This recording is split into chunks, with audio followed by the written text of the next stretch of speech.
जो हम ध्यान लगाते हैं, आंखें बंद करके कोई कोई घंटे साधना करते हैं, ये हठ योग बताया है।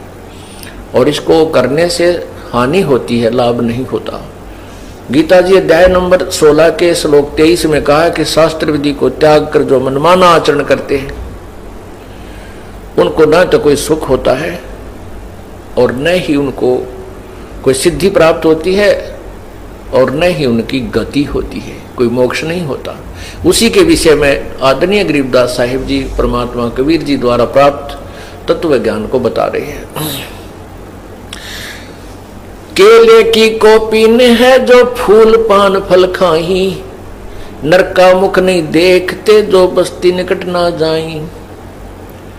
वो जंगल के रोज है जो मनुष्यों बिद के जाही, निस्दिन फिरे उजाड़ में नो परमात्मा पावे नाही। क्या बताते हैं कि श्रद्धालु व्यक्ति परमात्मा की प्राप्ति के लिए घर भी त्याग देते हैं, राज को भी त्याग देते हैं। परमात्मा की ऐसा अनमोल तत्व है, उसके गुणों का जब ज्ञान हो जाता है ये प्राणी इतना प्रेरित हो जाता है, लेकिन उनको दिशा ठीक नहीं मिलती। जैसा कल के सत्संग में बताया था कि हमने जाना दिल्ली है बरवाला से, और हमारा उद्देश्य भी है और तड़फ भी है जाने की।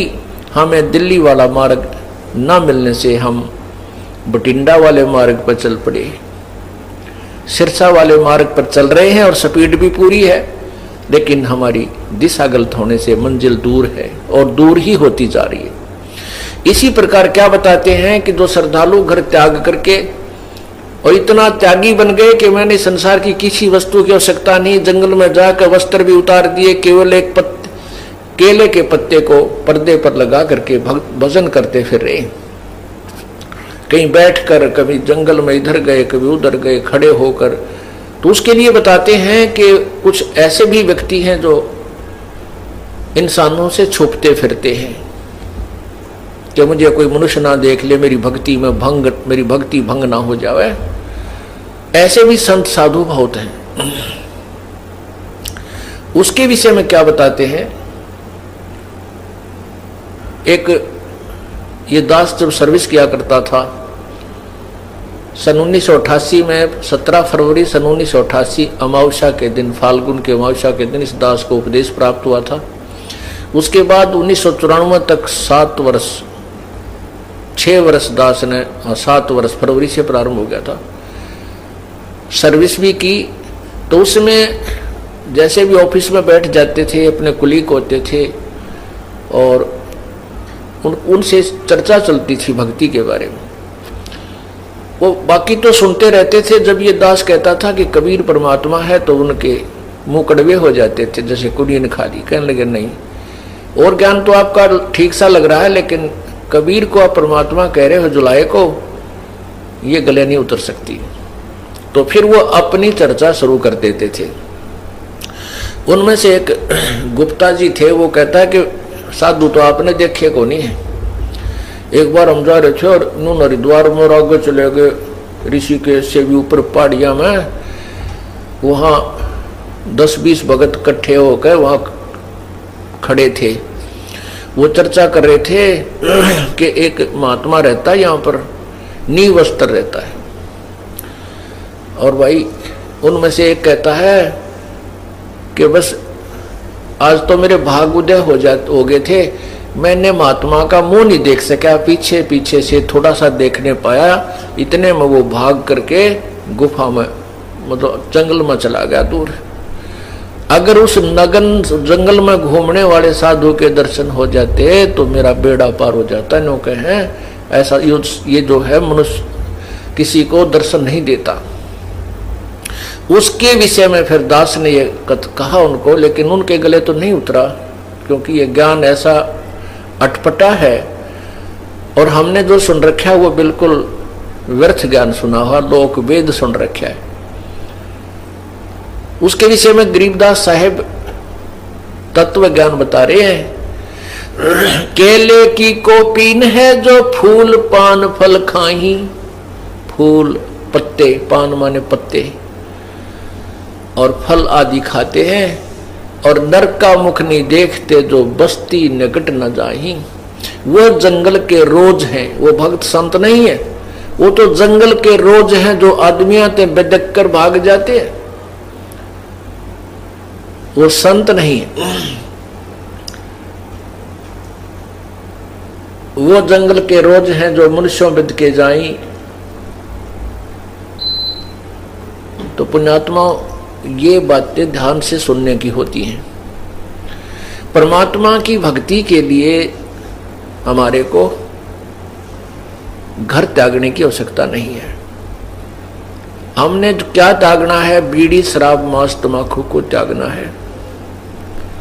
उसके विषय में क्या बताया है कि डेरे दंड खुश रहो, ये खुश रे लह न मोक्ष। ध्रुव प्रहलाद जब पार हो गए फिर भाई गृहस्थी में क्या दोष। अब हम ऐसा लोकवेद सुना हुआ था कि भाई मोक्ष तो वही प्राप्त करते हैं जो बिल्कुल बाल ब्रह्मचारी रहते हैं, शादी नहीं कराई जंगल में चले जाते हैं। बाकी तो जो शादी करा लेते हैं वो तो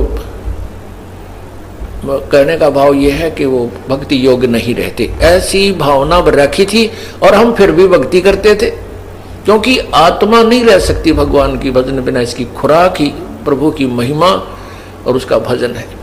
फिर भी जैसा हमें कोई भी कैसा ही नाम मंत्र महिमा सुनी थी उसको हम अवश्य ग्रहण करते थे, उसकी गुणगान किया ही करते थे।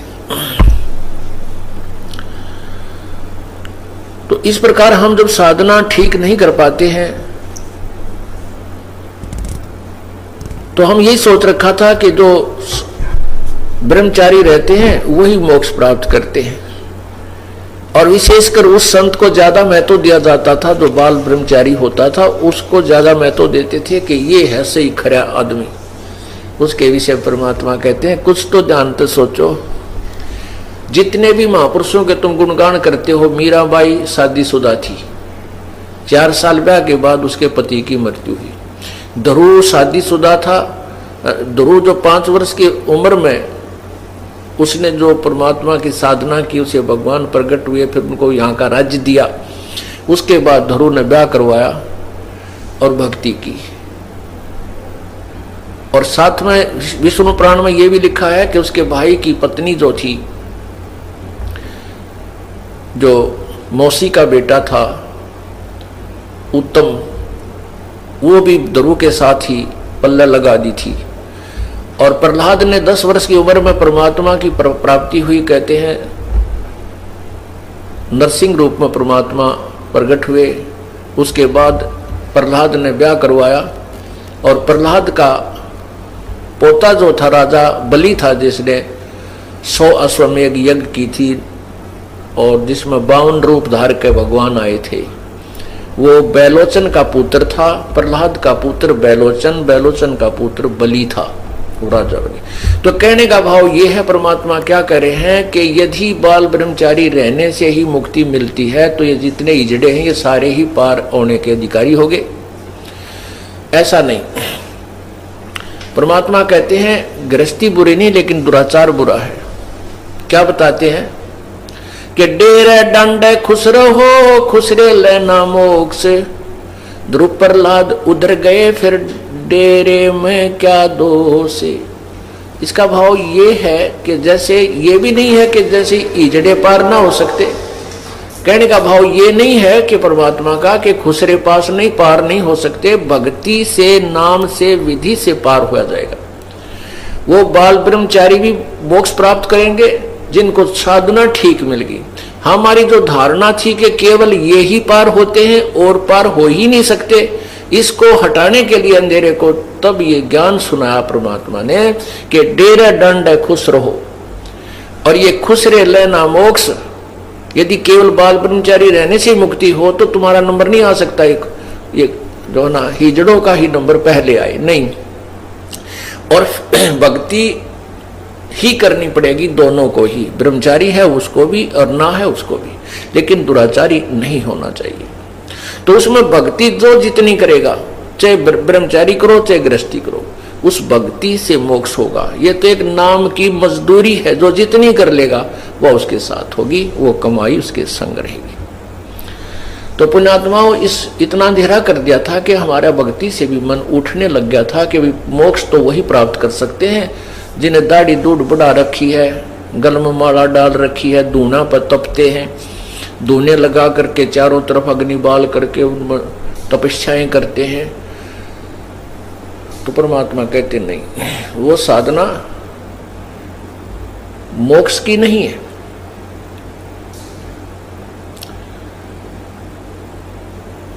तो इसलिए हमें दिशा ठीक ना मिलने से हम भ्रमित हो गए और परमात्मा से दूर होते चले गए, और परमात्मा से दूर होकर के हम विकारी बन गए। तो हमने क्या त्यागना है? बीड़ी, शराब, मांस, तंबाकू को परित्याग करना है। चोरी, ठगी, जारी, लूट, खसोट, डाके, इनको त्यागना है। ये हमने त्यागने पड़ेंगे। उसके बाद जो हमारे ऊपर 4-5 और विकार लगा रखे हैं काल भगवान ने, काम यानी विषय वासनाएं, क्रोध, मोह, लोभ, अहंकार, ये जीव के बस का नहीं कि इनको त्याग सके। बीड़ी, शराब, मांस, तंबाकू, चोरी, ठगी हम त्याग सकते हैं।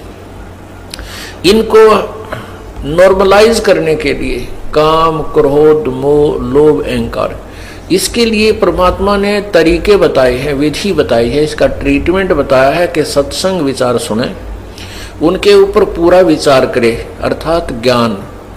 दूसरा भक्ति भगवान की, तीसरा दान।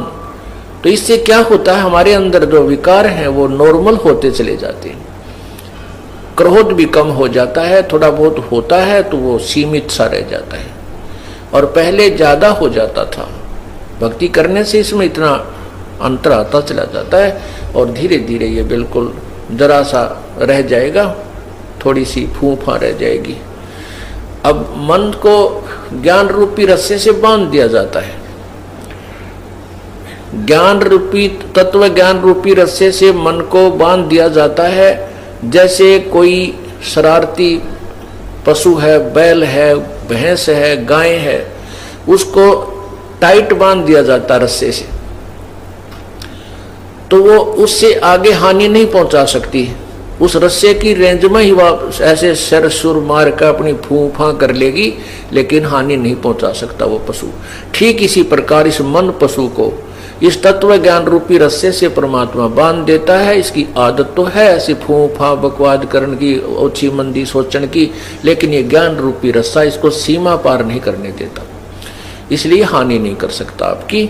ये सब ये ज्ञान से ही रहेगा। अगर ज्ञान आप नहीं सुनोगे, सत्संग सुनने नहीं आओगे, या घर पे बैठ कर सीडी वगैरह कैसेट एक आदि नहीं सुनोगे दिन में या दूसरे तीसरे दिन, तो ये मन जो है फिर भारी हो जाएगा, हैवी हो जाएगा आत्मा के ऊपर। आत्मा की खुराक है भगवान की चर्चा, मन की खुराक है संसारिक बातों में लीन रहना, बकवादें करना, रागनी सुनना, किसी की निंदा सुनना, और पर कई प्रकार की किसी प्रकार की चटपटी बातें शुरू कर दे, बड़ा प्रसन्न होकर सुनता है। और भगवान की जो कथा है वो केवल आत्मा को अच्छी लगती है। जब आत्मा तगड़ी रहेगी तो मन आत्मा के साथ रहेगा। एक बार गरीबदास साहिब जी, ये किसान थे, अपने घर बैठे थे, तो उनका एक किसान ही शिष्य था। वो आकर कहने लगा, महाराज जी आपके विचार सुनते हैं तब तक तो ये मन कति दुबका बैठा रहता है, सारी आंवर ले है। ठीक है महाराज जी, सही कह रहे हैं, बिल्कुल ऐसे करूंगा। और यहाँ से बाहर जाते इसकी वही वाईफाई हो जाए तो जाते ही वही विचार, इसके नो के नो कर्म उसी तरह खेचा तानी रखे, इसका के समाधान हो प्रभु। तब उन्होंने बताया कि आपके पास 2 बैल हैं। हाँ जी। एक बैल दूसरे को मारता है, चारा भी नहीं चरने देता है। तो वो कहता है, किसान बिल्कुल सही कह रहे हो जी, तो आप क्या करते हो दूसरे बैल को चारा चराने के लिए? तो कहता जी जैसे खेत में हम ले जाते हैं, एक टोकरे में इकट्ठा ही चारा चराना होता है, तो मैं डंडा लेकर बैठ जाता हूँ और या उसको करड़ा बांध देता हूँ टाइट, जो फूफा गड़ी करे दूसरे को खाने नहीं देता, तो उसको इतना टाइट बांध देता हूँ उसका मुंह उस टोकरे तक पहुंचता है और दूसरा आराम से खा लेता है। तो इसलिए परमात्मा कहते हैं कि मन और आत्मा दो इकट्ठे जोड़ रखे हैं इस काल भगवान ने, ये दो बैल हैं। अब ये मन जो है खुला चरकर तगड़ा हो गया, और ये तगड़ा होकर के आत्मा को डराता रहता है, और आत्मा इससे दुबकी बैठी है। अब तो आत्मा की खुराक बढ़ा दे। जैसे समझदार हाली क्या करता है कि जो दूसरे पशु को एक बैल तंग करता है तो उसकी खुराक कम कर देता है, उसकी बढ़ा देता है, तो वो तगड़ा हो जाता है। उस शरीफ ने तो मारना ही नहीं उसको, शरीफ बैल है वो नहीं मारता कभी दूसरे को। वो तगड़ा जब हो जाता है तो वो दूसरा कमजोर हो जाता है, तो उसकी आप ही मतना पड़ती है उस तगड़े की तरफ सींग सांग पिनाण की। तो इसी प्रकार परमात्मा कहते हैं कि जब तुम आत्मा की खुराक बढ़ा दोगे या मजबूत हो जाएगी, तगड़ी हो जाएगी, फिर ये मन इसके अनुकूल होने लग जाएगा। मन इसको आत्मा इसको घसीट लेगी, अपने साथ घसीटती रहेगी और अन्य मार्ग पर नहीं जाने देगी। अभी ये आत्मा को घसीट ले जाता है, अपनी मर्जी चलाता है। इसलिए पुण्यात्माओं, सत्संग में आने से ज्ञान होता अपने को कि हमने क्या करना चाहिए।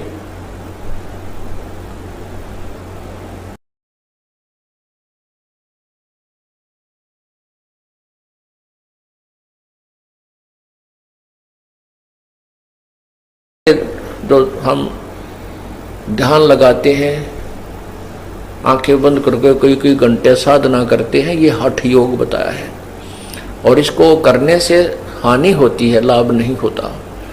गीता जी अध्याय नंबर 16 के श्लोक 23 में कहा है कि शास्त्र विधि को त्याग कर जो मनमाना आचरण करते हैं उनको न तो कोई सुख होता है और न ही उनको कोई सिद्धि प्राप्त होती है और न ही उनकी गति होती है, कोई मोक्ष नहीं होता।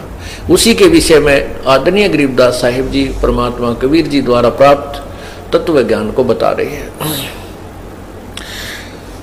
केले की कोपीन है जो फूल पान फल खाही, नर का मुख नहीं देखते जो बस्ती निकट ना जाई।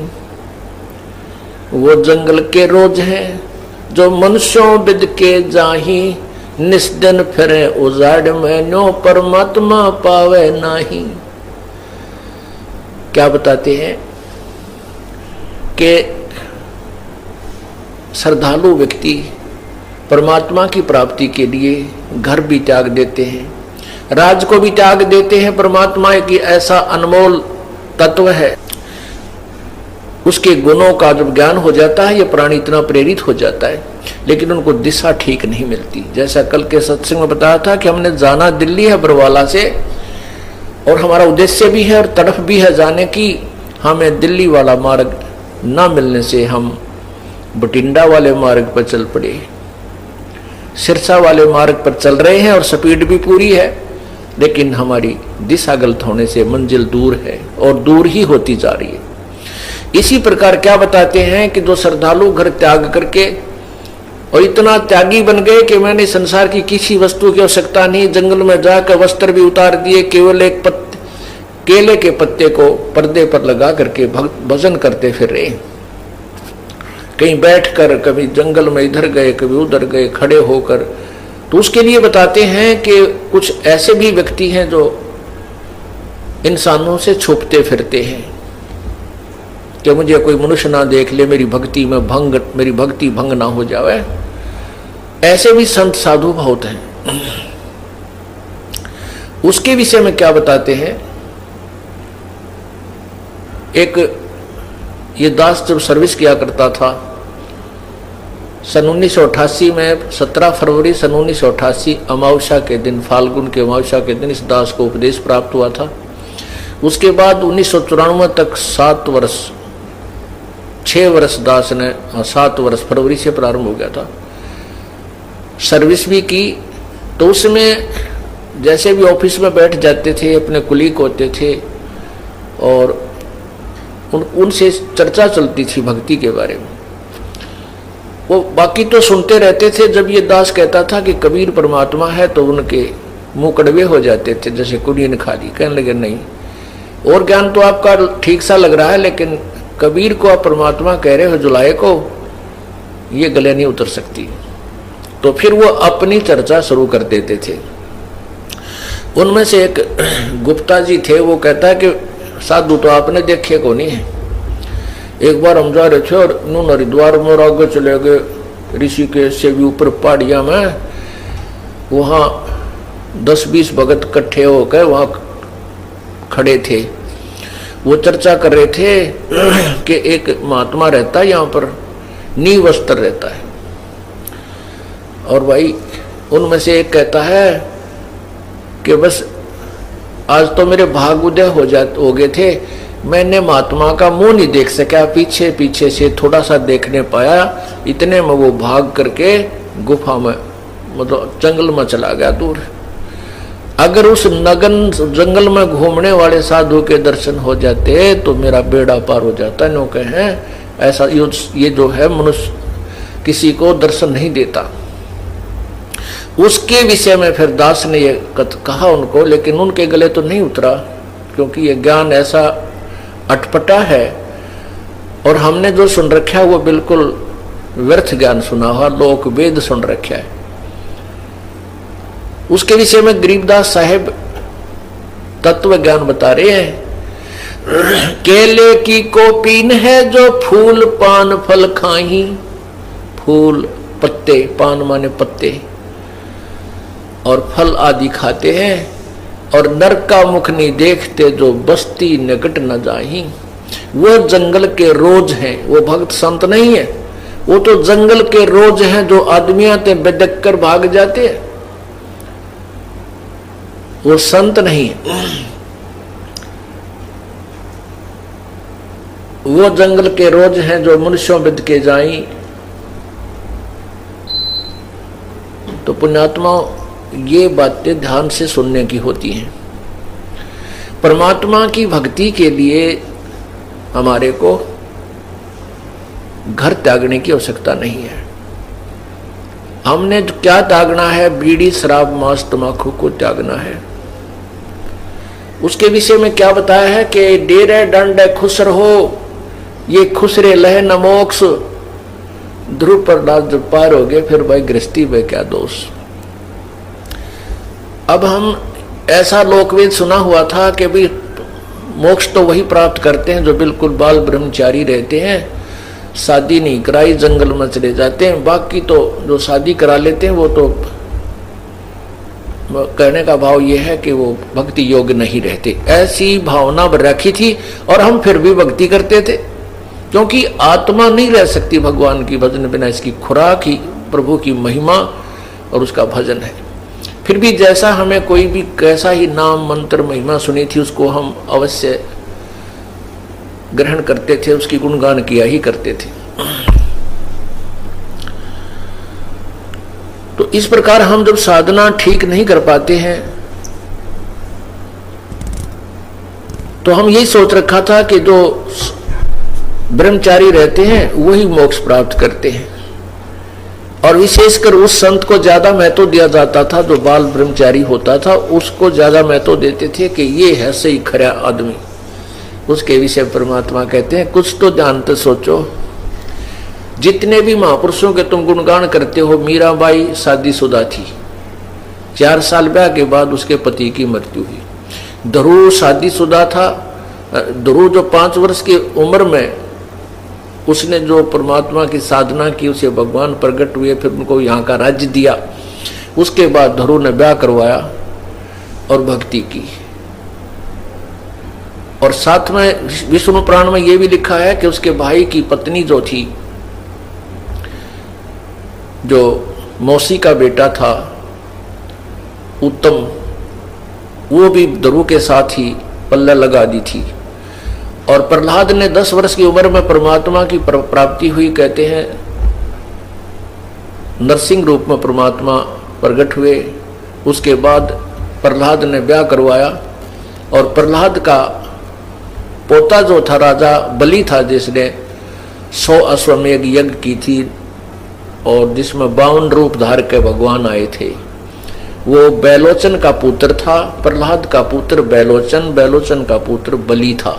वो राजा बने। तो कहने का भाव ये है, परमात्मा क्या कह रहे हैं कि यदि बाल ब्रह्मचारी रहने से ही मुक्ति मिलती है तो ये जितने इजड़े हैं ये सारे ही पार होने के अधिकारी हो गए। ऐसा नहीं, परमात्मा कहते हैं गृहस्थी बुरी नहीं लेकिन दुराचार बुरा है। क्या बताते हैं कि डेरे डंडे खुश रहो खुसरे लेना मोक्ष, ध्रुव प्रहलाद उधर गए फिर डेरे में क्या दोष। इसका भाव ये है कि जैसे ये भी नहीं है कि जैसे इजड़े पार ना हो सकते, कहने का भाव ये नहीं है कि परमात्मा का कि खुसरे पास नहीं पार नहीं हो सकते, भक्ति से नाम से विधि से पार हो जाएगा। वो बाल ब्रह्मचारी भी मोक्ष प्राप्त करेंगे जिनको साधना ठीक मिल गई। हमारी जो धारणा थी कि केवल ये ही पार होते हैं और पार हो ही नहीं सकते, इसको हटाने के लिए अंधेरे को तब ये ज्ञान सुनाया परमात्मा ने कि डेरा दंड है खुश रहो और ये खुश रहे लेना मोक्ष। यदि केवल बाल ब्रह्मचारी रहने से मुक्ति हो तो तुम्हारा नंबर नहीं आ सकता, एक ये जो ना हिजड़ों का ही नंबर पहले आए नहीं, और भक्ति ही करनी पड़ेगी दोनों को ही, ब्रह्मचारी है उसको भी और ना है उसको भी, लेकिन दुराचारी नहीं होना चाहिए। तो उसमें भक्ति जो जितनी करेगा, चाहे ब्रह्मचारी करो चाहे गृहस्थी करो, उस भक्ति से मोक्ष होगा। ये तो एक नाम की मजदूरी है, जो जितनी कर लेगा वह उसके साथ होगी, वो कमाई उसके संग रहेगी। तो पुण्यात्माओं इस इतना अंधेरा कर दिया था कि हमारा भक्ति से भी मन उठने लग गया था कि मोक्ष तो वही प्राप्त कर सकते हैं जिन्हें दाढ़ी दूध बढ़ा रखी है, गल में माला डाल रखी है, धूना पर तपते हैं, धूने लगा करके चारों तरफ अग्नि बाल करके उनमें तपस्याएं करते हैं। तो परमात्मा कहते नहीं, वो साधना मोक्ष की नहीं है।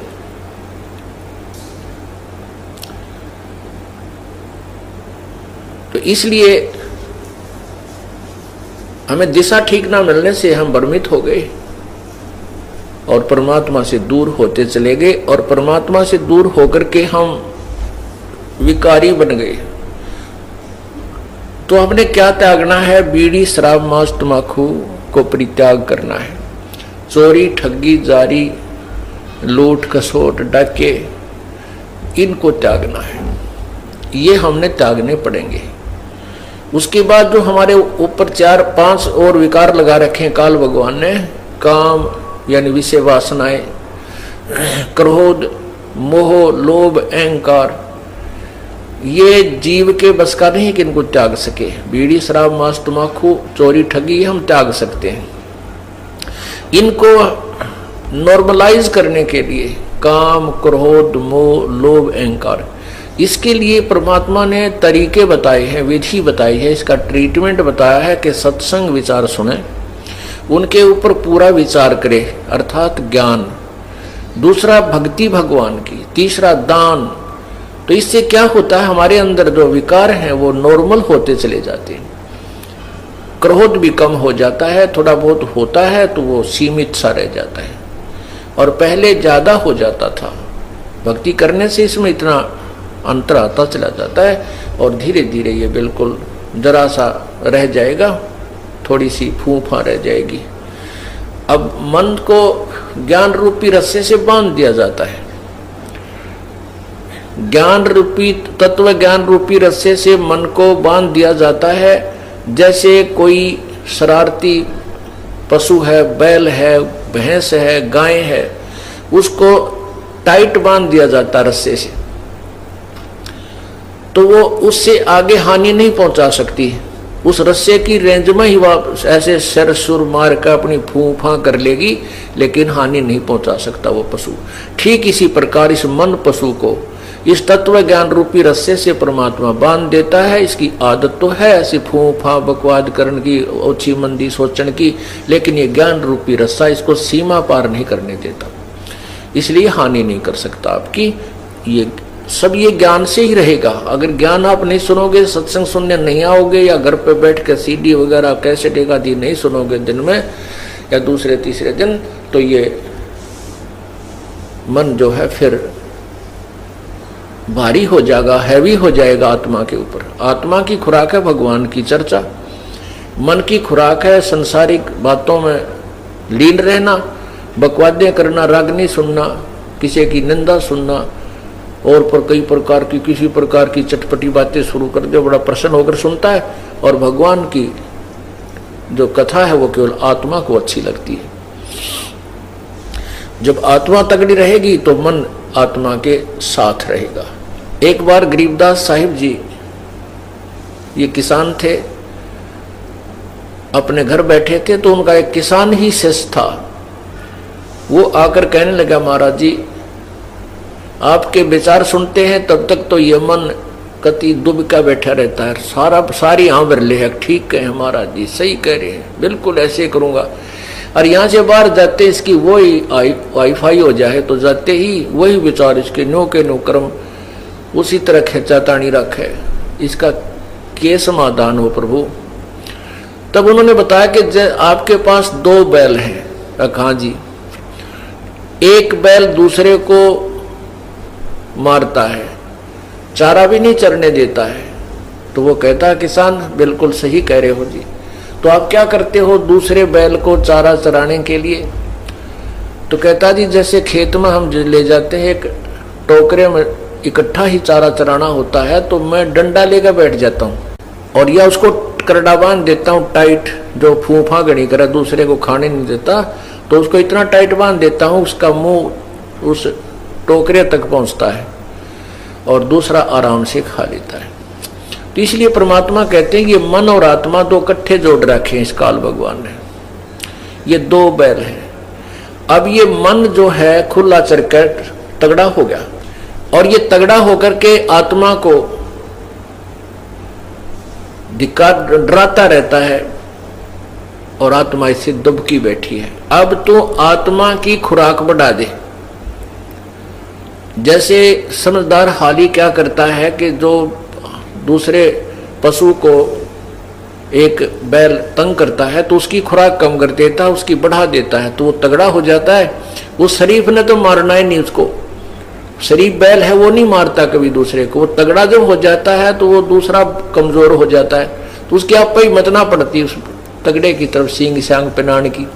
तो इसी प्रकार परमात्मा कहते हैं कि जब तुम आत्मा की खुराक बढ़ा दोगे या मजबूत हो जाएगी, तगड़ी हो जाएगी, फिर ये मन इसके अनुकूल होने लग जाएगा।